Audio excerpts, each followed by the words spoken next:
Alright, so good morning guys. So for today's videos guys, papakita ko sa inyo kung paano mag drive nito. Ah, Parang i-brake lang siya guys. No? So ayan, bumukay mo na rin ito guys. Soberano, nag-uulan. And this is Bobo Radio. Dalawa. Kasi yung makikita. Nakapark yan, nakapark P. Yan, drive. Neutral yan, drive and Ngayon, papaanoin na natin. Ayan. I-drive na natin. Ayan. Nakalagay. Make sure na yan, nakadrive. Make sure na nakaapa kayo ng preno guys. No? Reverse yan. Drive. Alright, so drive na natin. Kapanan natin yung handbrake. Drive ito guys. Bitawan mo lang yung konti yung preno guys. Tatakbo na yan. Tatakbo na yan siya guys.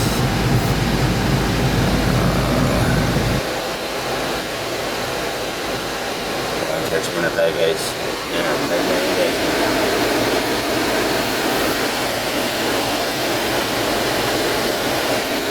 Tapos nangyari siya guys, yung bitawan mo lang yung konti yung preno.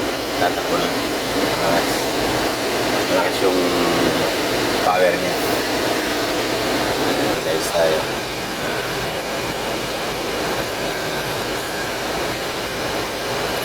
Alright. Punta tayo sa charging station guys. Charging station namin guys. Ayan yung mga charging station namin. Ganun lang siya guys. Ganun lang kadali. Cambio niya. Charging station. Dati yung generator namin dito guys. So ngayon, ang problema, hindi naman tayo makakadaan dito dahil hindi naman nakapro. Ayun, i-charge na natin guys.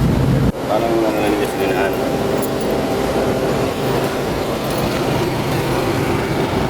Sapa ko lang.